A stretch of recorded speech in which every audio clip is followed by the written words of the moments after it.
Welcome to the Business Blast podcast. I'm your host, Tyler Wagner. This episode is brought to you by Authors Unite. Authors Unite provides you with all the resources you need to become a successful author. You can learn more about Authors Unite and join the free community at authorsunite.com. Now, let's jump into the episode.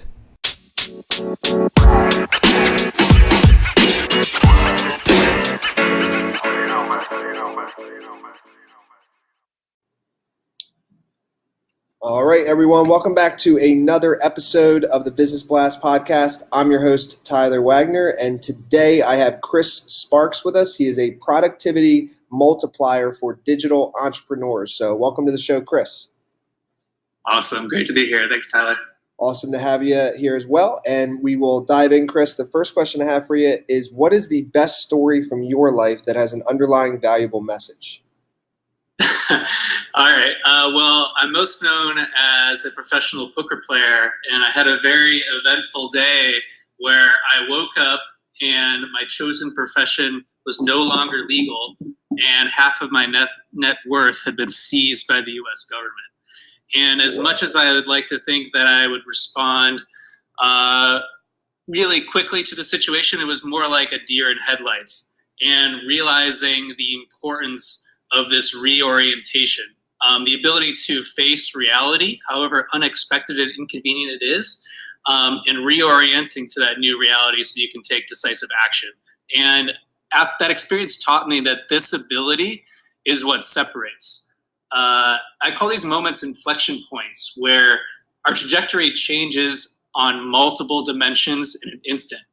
And now what I do is I try to teach clients these frameworks so that they can recognize and proactively generate these inflection points in their own life.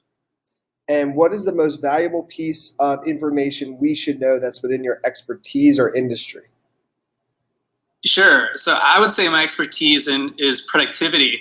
And I don't think that most people realize that productivity is not an entertainment business. I think everyone looks for productivity hacks and tips, and they spend far too much time and effort trying to optimize their tools and their systems. The thing is that we are the common denominator in all of our problems, productivity included. And if we can shift our habits and our mental frameworks, our approach to everything we do changes. Any small improvement we can make to our approach is extremely high leverage, because this is a process that repeats many times each day. And any small gain that we make compounds infinitely as we grow older.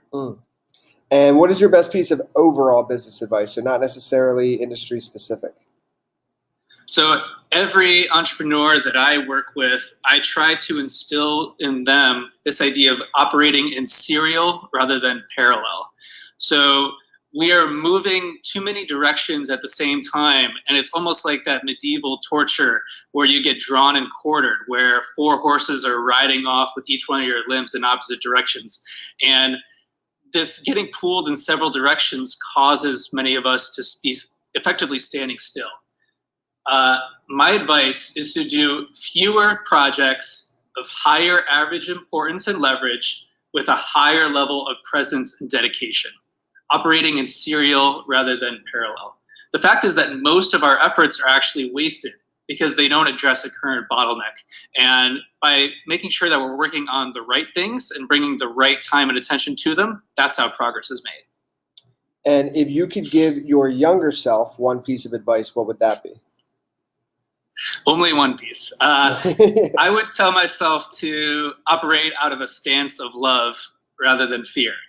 I think I would tell myself that no one is paying close attention and that the only critic that matters is you. I think I was running away from things that I didn't want rather than thinking, what do I really want? Or even better, what do I want to want? And creating the conditions to make that possible. And now I try to use fear more as my compass, as an indicator of what compels me despite my outdated evolutionary programming. That fear is not something to be avoided, but to be cultivated. And in your opinion, what is the key to happiness? Well, my key insight here is that most people confuse happiness and fulfillment. So there is overlap there, but about 50% of each is actually counter to one another. So I think about happiness and fulfillment on a continuum, where I try to maintain a constant awareness of where I am on that continuum. So on the one far side, where I'm completely pursuing fulfillment, I risk burning out. On the other side, where I'm completely pursuing happiness, the old hedonic treadmill, I worry about getting bored, that the things that I'm pursuing have diminishing marginal returns. So understanding that this is a constant oscillation between these two extremes, I can keep an eye on where I am at any given point and rebalance that whenever I have an opportunity to reflect, thereby avoiding burnout and boredom. I think that understanding that both happiness and fulfillment both originate inside myself, I can reinterpret my own mental narrative in any way that best serves me and the way I take action. That is an incredible answer. Thank you, man. And what is the best book that you've read? I know it's tough. And what was the number one thing you learned from that? My answer to this is always the current book that I'm reading, because I always try to make what I'm currently reading the best book that I've ever read, or at least treat it like it has the possibility to do so. Right now, I'm really loving Power of Myth by Joseph Campbell. For those of you guys who aren't familiar with his work, he basically spent his entire life diving into the myths, usually of old and ancient or indigenous cultures, and trying to find that what are the universal stories that are replicated across these cultures who have never met, and trying to determine what do these patterns tell us about what are the universal things that we need to understand to grow up, to become human, to reconcile with our condition. And this book so far has had two pretty transformational lessons that I'd love to share. On a personal level, where what I do is try to inspire others to action, I realize that behavioral change happens not through facts, but through creating a narrative where the possibility of change is believed, right? That shifting the way that someone views their position in the world and their ability to act. And on a personal level, for me, I'm trying to activate this idea of mythic mode, that every setback I have can be reframed into essential character growth, right? I'm constantly on my own hero's journey, and any experience that I've had, no matter how painful or embarrassing, has gotten to me to where I am. And looking at all of these as essential experiences for where I need to go. And what is your favorite quote and why? So I would say my favorite quote is, "You improve what you measure." And I actually like to rewrite this a little bit as, "You measure and you will improve." I think this is a really core insight that I've had from my years as a productivity coach, is that even if you don't have a stated goal around something, if you improve it, is because you measured it. Right? Never underestimate the power of increasing integer. Just by directing our attention towards something, we'll automatically notice opportunities to improve it.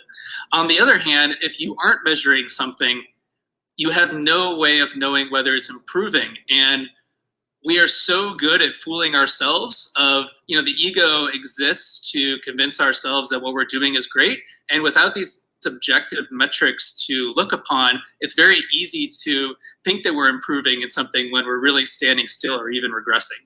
So yeah, I always encourage people to follow the advice of, if something is important to you, put a number on it.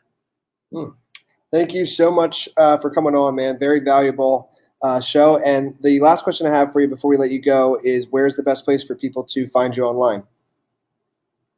Sure. My website for coaching is theforcingfunction.com. If anything I said today jumped out to you, please send me an email. I'd love to hear what. Happy to answer any follow-up questions. Email is chris@theforcingfunction.com. I'm also putting out chapters of my book Inflection Point on my Medium page. That's medium.com/sparksremarks. So my last name rhymed. Sparks Remarks is also my social media handle. If you want to connect, would love to follow up. It's been awesome having on the podcast. Thank you so much for the opportunity. Of course, man. And thank you for coming on. We appreciate it.